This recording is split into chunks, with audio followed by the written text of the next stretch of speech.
Bonjour YouTube, bienvenue sur cette vidéo. Donc ce soir on va ouvrir un jeu qui m'était offert par les éditions Houdini qui s'appelle Sawari. Donc dans ce jeu on représente un chef de clan qui a comme objectif de devenir maître de la guilde des marchands. Donc c'est un jeu qui se passe comme on le voit un petit peu dans le nom, Sawari, ça se passe dans le Sahara, enfin en tous les cas dans le désert.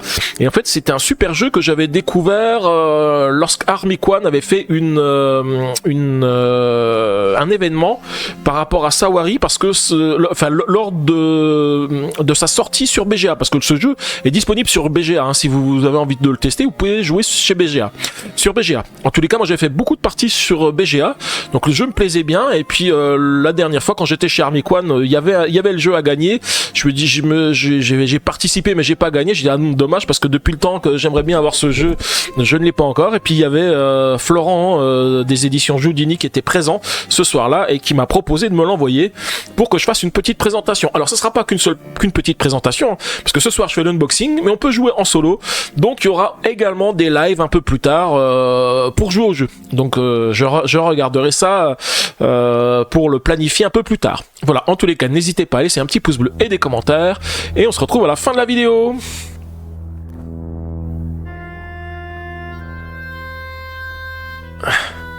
Alors tu dis que Shawari, ah oui c'est ça, j'avais dit Shawari mais c'est Sawari, voilà. Et donc comme dit tout le monde, hein, venez aussi sur les gens de YouTube, venez sur Twitch parce qu'on est sympa. Donc voilà le petit jeu reçu avec le petit mot bonne réception et bon jeu, à bientôt de Florent des éditions Houdini, avec aussi une petite lettre parce qu'en fait on a une règle du jeu supplémentaire. Alors je me disais c'est bizarre, la règle du jeu elle est en dehors du jeu parce que elle était en dehors de l'emballage cellophané. Je me suis dit c'est bizarre, et en fait vous allez savoir pourquoi. Parce qu'en fait on a une petite lettre, donc découvrez les 4 de Zarek, la variante qui dynamise votre expérience de jeu. Donc je vais vous lire un petit peu la lettre, hein, comme ça vous allez comprendre pourquoi il y a une nouvelle règle du jeu. Chers joueurs, les festivals et animations nous ont permis de tester une variante qui a conquis le cœur des joueurs, les 4 de Zarek. Après de nombreux retours enthousiastes, nous avons décidé de la partager avec vous sous forme d'un livret de règles. Cette variante réinvente et améliore tous les modes de jeu, de 1 à 4 joueurs. Elle apporte un souffle nouveau, rendant chaque partie encore plus amusante et stratégique, tout en conservant l'essence du jeu que vous aimez. Pourquoi adapter cette variante? Avec les 4 de Zarek, chaque partie gagne en fluidité, en interaction et en fun, tout en enrichissant vos stratégies et en renouvelant vos approches. C'est une façon idéale de de découvrir votre jeu sous un nouveau jour.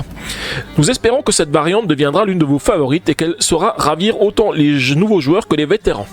Alors il y a quand même quelques petites précisions. Les cartes mémo qui servent de rappel des effets de jeu ne sont plus tout à fait exactes avec cette variante. Pour une compréhension complète des ajustements, nous vous invitons à vous référer à ce livret. Et il y a également une superbe carte goodies exclusive qui a fait son apparition. Elle représente l'équipe des développements et l'auteur du jeu. Elle offre un avantage unique lorsqu'elle est connectée. Elle facilite vos connexions tout en vous offrant un bonus de 3 points d'influence. Une carte aussi précieuse que symbolique. Voilà, donc ça c'est pas mal. Donc effectivement la petite carte bonus, eh bien je l'ai ici, voilà, avec en dessin les 3 auteurs du jeu. Alors attendez, je vais vous mettre sur la cam zoom ici, voilà, ici. Donc la petite carte, alors vous voyez pas le chevron vert ici, hein, parce que forcément avec mon tapis il passe en transparent, mais voilà, vous avez les personnages. Alors je vais vous expliquer un petit peu quand je vais déballer le jeu à quoi ça correspond, ces différents symboles. Vous allez voir que cette carte elle est top, parce qu'en fait elle a 3 connexions. C'est rare les cartes qui ont 3 connexions, généralement elles ont 1 ou 2 connexions, et après bah, comme vous recrutez des personnages et puis que vous les interconnectez entre vous, et bien en fait il faut réussir à récupérer les éléments pour pouvoir débloquer le bonus qui est au milieu. Voilà, donc sinon la règle du jeu, bah, elle est très sympathique. Alors du coup j'en ai 2 des règles du jeu, je vais ouvrir la boîte, je vais vous montrer. Ouais, c'est presque les rois mages, comme tu dis, Elf. Hein. Donc voilà, j'ai deux règles du jeu. Donc les maîtres du désert, la règle du jeu de bas officielle qui était dans le jeu, et la deuxième, les 4 de Varek, avec la règle la variante. Donc après, on va retrouver aussi un certain nombre d'éléments. Quasiment tout est pareil. Alors j'ai pas tout comparer encore, hein, mais on voit que par exemple le matériel il change pas, il reste identique, le placement de jeu il reste identique. Par contre effectivement au niveau des tours de jeu, c'est peut-être plus simple la manière dont c'est expliqué ici, et je comprends que ça redynamise le jeu, et puis en plus on a un placement de base ici qui est un petit peu différent de différents éléments du jeu, donc je pense que c'est ça aussi qui améliore le jeu et la manière dont ça se fait. Donc là, les règles du jeu, hein, voilà, habitué, comme d'habitude, on a toutes les règles qui sont expliquées. Là, ce qui est très bien fait, très bien fait. Bonsoir Danou, comment tu vas? J'espère que tu vas bien. J'espère que ça va mieux. J'ai vu ton petit message, ton dernier petit message sur Facebook en te disant que tu te mettais un petit peu moins la pression, puis que tu allais faire des lives sans trop préparer à l'avance. Comme ça te permet d'être un petit peu plus light. C'est vrai que d'avoir un planning toujours défini et puis de s'y tenir, c'est vrai que c'est un petit peu lourd. Voilà, vous pouvez faire un petit SO à Danou d'ailleurs. Moi ça va, aujourd'hui je travaillais pas, donc ça va, je suis aussi reposé. Ça fait du bien de pouvoir se reposer. Ça fait du bien de pouvoir se reposer. Donc au niveau du tour de jeu, comment ça se passe? Alors, je vous avais dit, hein, on va se retrouver sur un désert ici, avec un certain nombre de tuiles qu'on va mettre. Pour l'instant, il y a... vous voyez qu'il y a des éléments sur le plateau. En fait, il y a 4 types de pions différents. On va retrouver les recrues, on va retrouver des artefacts, parce que les artefacts sont importants, parce qu'ils vont nous permettre de faire pas mal d'actions. Et ensuite, on a 2 types de jetons, les jetons de convoi. Donc on a des jetons de petits convois en jaune et des jetons de convoi escortés en bleu.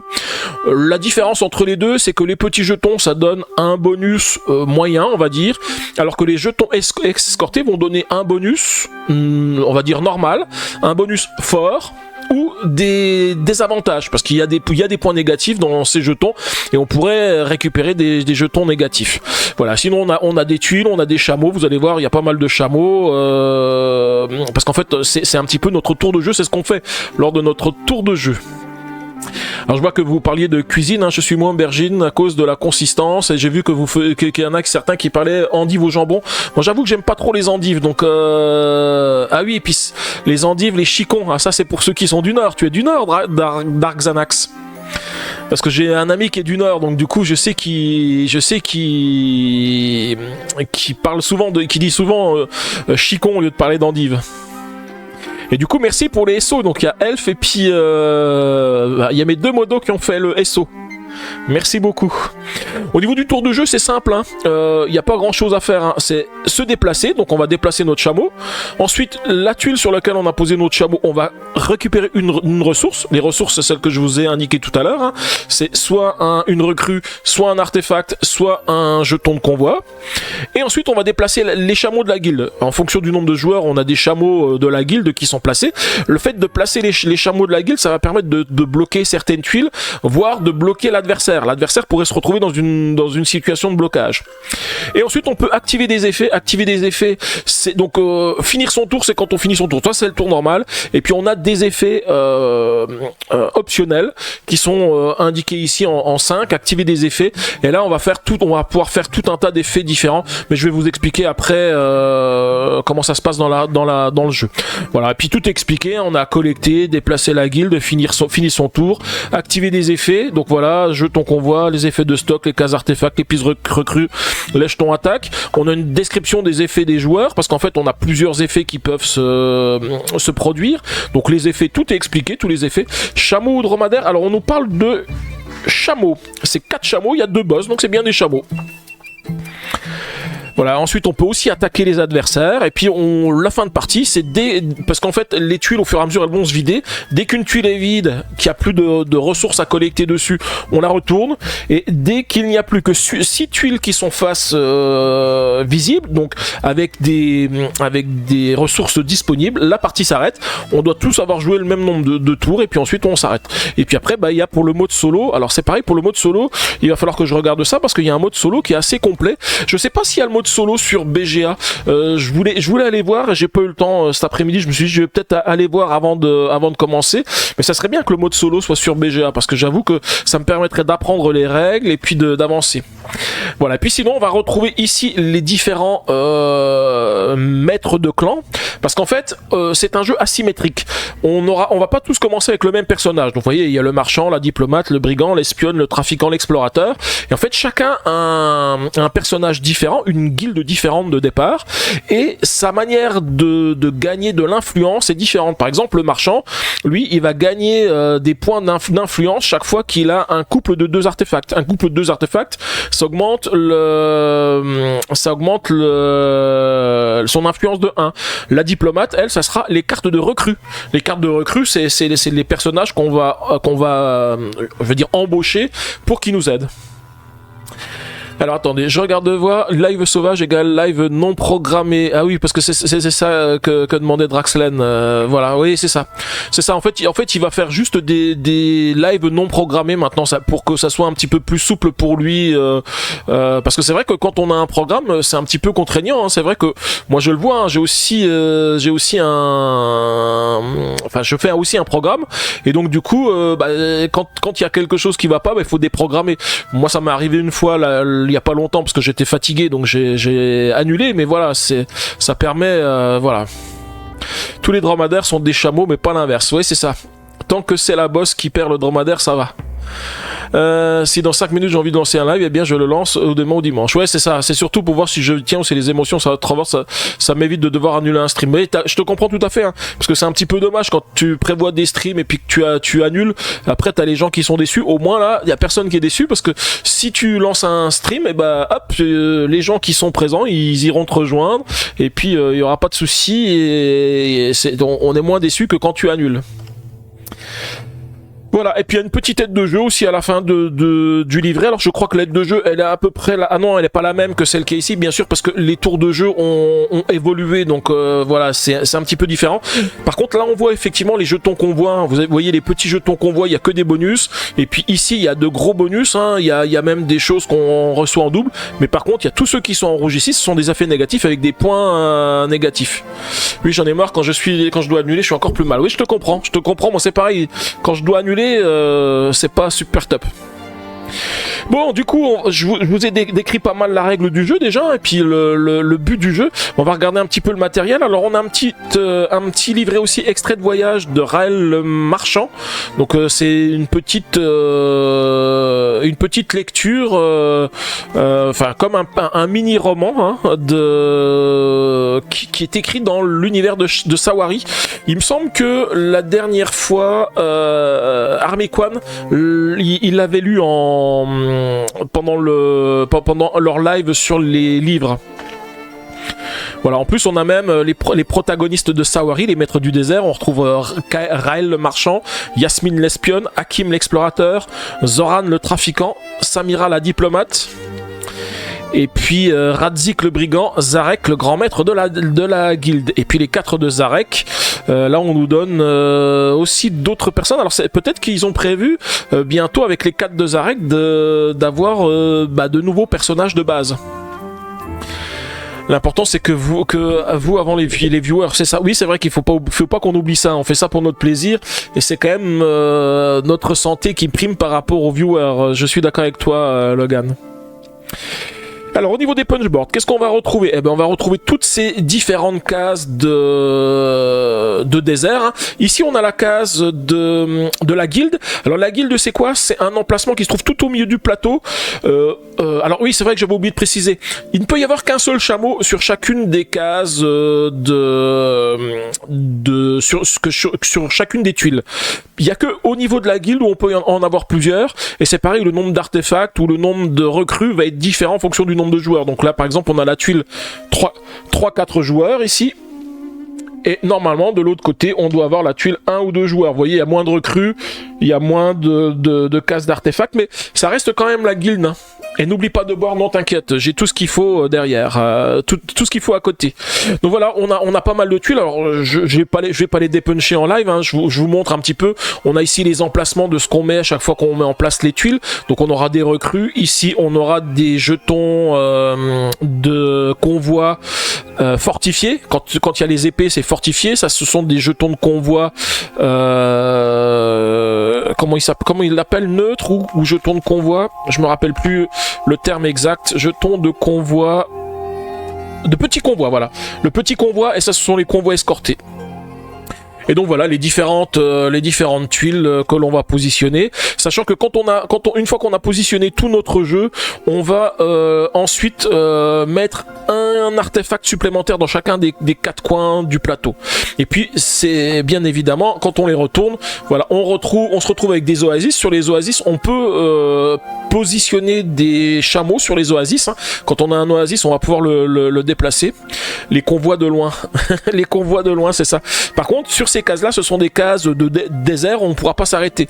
Donc je vous ai dit, hein, dès qu'il n'y a plus de ressources sur une tuile, on la retourne et donc ça devient un coin désert. Donc ça devient encore plus compliqué de se déplacer et ça devient encore plus facile de bloquer les autres parce que c'est un jeu avec beaucoup d'interactions avec les autres joueurs. Hein. Si vous avez du mal avec les interactions, ne jouez pas à ce jeu parce que là vous risquez les conflits. Hein. Je sais que c'est obligatoire dans ce jeu. Je trouve que ce jeu, il a une stratégie qui se rapproche un petit peu à la stratégie des échecs. Hein. Je sais qu'ils en avaient déjà parlé, mais effectivement, planifier vos coins, vos coups à l'avance, de vous dire je vais aller là, et puis après je vais déplacer les chameaux de la guilde à tel endroit pour essayer de bloquer les autres. C'est un jeu pour perdre des amis. Non, parce que ça reste un jeu Draxlen. De toute façon, comme dans tout jeu, il y a des gagnants, il y a des perdants, et c'est la première des choses que je disais à mes enfants quand je jouais, parce que moi j'ai jamais été tendre avec mes enfants. D'ailleurs, mon fils me le disait encore cette semaine, hein, que quand on jouait à des deck building, ici les fort en deck building, c'est parce que quand on faisait du deck building, moi je lâchais rien du tout, mais parce que la première des choses à apprendre quand on joue, c'est d'apprendre à perdre. Et puis voilà, on joue parce qu'on veut se faire plaisir, voilà. Donc là, d'autres tuiles. Alors j'ai fait un peu le tour de tous les punchboards. Qu'est-ce qu'on retrouve? On va retrouver ici, pas les miens, plomb se tape dessus en jouant, et mieux c'est. Donc là, on va retrouver la carte du maître de guilde, donc c'est la carte du premier joueur. Alors par contre, je sais pas pourquoi il y a des emplacements pour mettre des... Ça me dit rien du tout, la carte premier joueur, parce que il y a des emplacements pour mettre les artefacts. Et puis donc là on va retrouver ici nos 6 personnages, hein, je vous avais dit, chaque personnage a un personnage asymétrique. Donc vous voyez, l'espionne, on lui répète ce qu'elle peut faire ici. Là vous voyez, il y a des emplacements qui se débloquent. Alors chaque fois qu'on va récupérer un artefact sur la tuile, on va les mettre dans ces cases qui sont ici. Ces cases là, elles peuvent rapporter bien sûr des points d'influence à la fin de la partie, mais les artefacts on va aussi les déplacer, parce que on va quand on va récupérer des cartes, alors je vais vous montrer avec la recrue qui est ici. J'ouvrirai après les cartes de recrues. Chaque fois qu'on récupère des recrues, on va les mettre. Ah, si je prends pas la bonne carte, ça va pas le faire. Donc quand on récupère une recrue, on va la mettre ici, sur le côté ici. Et en fait, on va pouvoir après prendre les artefacts ici pour les mettre sur ces emplacements ici de nos recrues. Et quand on fait ça, dès qu'on a un artefact ici, on va pouvoir avoir le bonus qui se trouve ici. Donc là, on aura 2 fois la lunette pour espionner. Espionner, c'est quoi? C'est facile, hein. On va prendre un jeton de convoi, que ça soit un petit convoi ou un convoi escorté, le retourner pour regarder sa valeur. Ça permet, quand on va se déplacer, de savoir à l'avance est-ce que je dois prendre le jeton ou pas. C'est aussi un petit peu comme ça qu'on évite de prendre des jetons qui donnent des points négatifs. Et ça, ce sont des points de victoire que l'on obtient quand on a rempli tous les emplacements. Alors vous voyez, les autres cartes, par exemple, celle-ci, eh ben, je pourrais pas la recruter parce qu'en fait, on a juste un emplacement orange et moi j'ai juste un emplacement vert. C'est pour ça que celle-ci elle est très forte, parce qu'en fait elle a les 3 emplacements. Elle peut aller à n'importe quel endroit. Vous voyez, de l'autre côté j'ai un rouge et un orange. Là je pourrais la mettre sur l'un ou sur l'autre. Donc voilà. On a ici les emplacements pour mettre les recrues, donc ça c'est pareil, hein, les recrues ça peut donner des points de victoire, mais on peut aussi utiliser nos recrues. En défaussant une recrue, ça permet d'avoir une action d'espionnage ou si je dis pas de bêtises, d'enlever les 4... parce qu'en fait c'est une rivière, hein, les recrues, d'enlever les 4 recrues et d'en remettre 4 nouvelles. Je dis peut-être une bêtise, mais il me semble que c'est ça. Et puis la deuxième action qu'on peut faire, c'est enlever 2 recrues pour soit faire une tempête du désert. La tempête du désert, si je dis pas de bêtises, ça permet de déplacer des convois. dans le désert. Non, ça permet aussi de déplacer les chameaux. On pourrait déplacer les chameaux, par exemple, si on a un chameau recru qui est pas au bon endroit ou notre chameau qui est bloqué, en utilisant une tempête du désert, on se déplace. En fait, on est transporté par la tempête et on va à un autre endroit et on va pouvoir récupérer des choses ou récupérer un artefact. Donc quand on récupère un artefact, c'est facile, hein. Je prends un cube artefact de la réserve que je vais mettre sur mon plateau et après je pourrais l'utiliser comme bon me semble. C'est pareil, on a aussi des emplacements qui sont ici. Vous voyez que là, les artefacts, avant de les dépenser, bah, ce qui est bien, c'est de pouvoir faire mes deux effets qui sont ici. En plus, si je les débloque, ils viennent pour mon scoring final après. Donc là, si j'ai mis 2 cubes artefacts, c'est-à-dire que je les ai pas utilisés pour des emplacements, eh bien, je vais obtenir une action d'espionnage. Et si j'en mets 2 suivants, j'aurai une action d'espionnage. Et puis une fois que j'ai fait ça, bah, je peux décider de continuer pour avoir les 7 points. Mais souvent, on va utiliser nos artefacts pour essayer de gagner encore plus de points. C'est vraiment un jeu à combo aussi. Il y a énormément de combos. On va pouvoir faire après des choses. Voilà, vous allez faire une action qui va en enchaîner une autre, qui va en enchaîner une autre, et ainsi de suite. Et donc là, on va retrouver nos différents personnages. Hein, donc le marchand, le brigand. Donc le brigand c'est Zarek, hein, si je dis pas de bêtises, la diplomate. Donc derrière, hein, il y a juste le dessin de Sawari, les maîtres du désert, hein, le trafiquant, et puis l'explorateur. Donc à chaque fois, on vous répète ce qu'ils utilisent pour faire leur scoring, et puis les différents éléments. Et c'est vrai que c'est super sympa de jouer avec les différents personnages, parce que ça change complètement la tactique du jeu. Alors qu'est-ce qu'on a d'autre de beau? Eh bien on va avoir des jetons, hein. Maintenant il reste plus que les jetons qui nous restent à voir. Donc les premiers ce sont nos recrues. Voilà les petits personnages ici que je mets à la caméra. Ils sont vraiment sympas aussi, hein. J'aime beaucoup. J'aime bien, donc c'est vraiment super bien fait parce qu'ils sont petits, mais ils sont vraiment bien découpés, hein, les personnages, j'aime beaucoup. Donc ça, ce sont nos recrues. On va retrouver les artefacts. Alors les artefacts, c'est plus facile, c'est plus classique, hein. Ce sont les cubes noirs ici. Donc ça ressemble au cube du dragon de Clank, hein, sauf qu'ils sont un peu plus gros.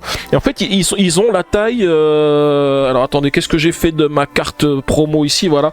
Ils ont exactement la taille, je vous montre ici, hein, pour rentrer dans un emplacement ici, hein, vous voyez, hop, c'est exactement la taille qui va bien pour notre plateau. Donc on en a un certain nombre, hein, parce que forcément il y en a sur le plateau et puis on va en récupérer pas mal pendant le jeu. Ensuite on va retrouver ici nos jetons de convoi. Donc ça, ce sont les bleus, les convois escortés. Donc on a une face identique pour tous les jetons, et puis la face visible, en fait, on les retourne. Donc quand on les met sur le plateau, on les met face cachée, côté avec le chameau et les épées, et puis ensuite on les retourne pour avoir leur bonus quand on les découvre. Donc ça, ce sont les convois escortés. Donc là, en plus, hein, vous voyez, en rouge ici, hein, ce sont les points négatifs. Donc ça, c'est ceux qu'il faut éviter. Et puis les jetons petits convois. Donc c'est pareil, hein, c'est le même principe, hein, ils ont juste pas le même visuel. Ici le côté chameau et ici le côté bonus. Donc là c'est encore la longue vue comme tout à l'heure. Bon, sur ma cam, le jaune il passe un tout petit peu, enfin il fait un tout petit peu en transparence. Et puis bien sûr ce qui nous reste maintenant, bah, c'est le dernier élément, ce sont les chameaux. Forcément on a des chameaux. Alors on a un chameau de... Alors on a les chameaux de guilde, il y en a 4 ici. Donc vous voyez ils ont bien 2 boss, hein. Et ensuite, on a... Alors par contre, c'est bizarre parce que normalement, on a un chameau de chacune des couleurs pour chaque personnage. Par contre, j'ai 2 chameaux jaunes et 2 chameaux verts. Je pense qu'il y a eu un bug dans mon jeu, j'ai trop de chameaux. Oui, c'est ça, il y a 4 chameaux joueurs. Un vert, un corail, un jaune, un vert. Bah en fait, j'ai un bug, j'ai plus de chameaux que prévu. Alors c'est peut-être pour le mode solo. Peut-être que pour le mode solo, on utilise 2 chameaux. Ou alors ou alors quand on est à 2 joueurs. Parce qu'il me semble que quand on est à 2 joueurs, j'avais vu un truc comme ça. Quand on est à 2 joueurs, on a peut-être plus de chameaux, non? Ah non, parce que quand on a 2 joueurs, on utilise 3 chameaux guild. Mais écoutez, je sais pas. Par rapport à la règle du jeu, en tous les cas, il semble qu'il y en ait plus. Mais je vous dis peut-être que c'est une variante à la règle. Et donc voilà pour ce petit jeu. Donc si vous voulez le tester, n'hésitez pas, hein, il est sur BGA, hein, je vous l'ai dit, hein. Je sais pas si le mode solo est sur BGA, mais je tâcherai de regarder pour savoir, hein, pour tester. Ah oui, j'ai oublié de vous montrer aussi les différentes cartes ici. Alors, ah si, il y a une ouverture facile, il faut juste que j'arrive à trouver où est-ce qu'elle est. Ah, j'ai toujours du mal avec les ouvertures faciles. Hein. Je sais pas pourquoi, les ouvertures faciles, elles veulent pas de moi. Hein. Voilà, hop. La question peut-être posée a déjà été posée, mais il coûte combien? Alors non, la question n'a pas été posée. C'est une bonne question. Je vais te dire ça tout de suite. Je vais aller voir sur le site de Philibert. Hop, hop, hop. Alors. Sawari.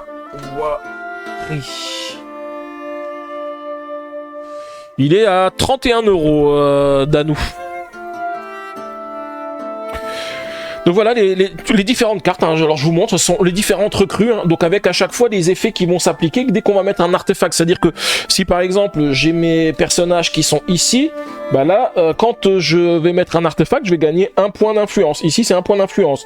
Si c'est dans l'autre sens ici et que je mets un artefact ici, je vais gagner une longue vue et donc une action d'exploration. Voilà, et puis il y a plein d'autres effets, hein. Il y a des effets qui permettent de récupérer des artefacts aussi, parce qu'on peut mettre des artefacts. Alors il y a des effets qui sont comme ça, qui font qu'en fait on va gagner le bonus quand on a mis les actions qui sont des deux côtés. Alors ça, ce sont des cartes qui vont permettre de faire du scoring. C'est exactement les mêmes choses que ce qu'on a sur notre carte espionne par exemple ici. Notre carte espionne, elle nous dit que pour deux actions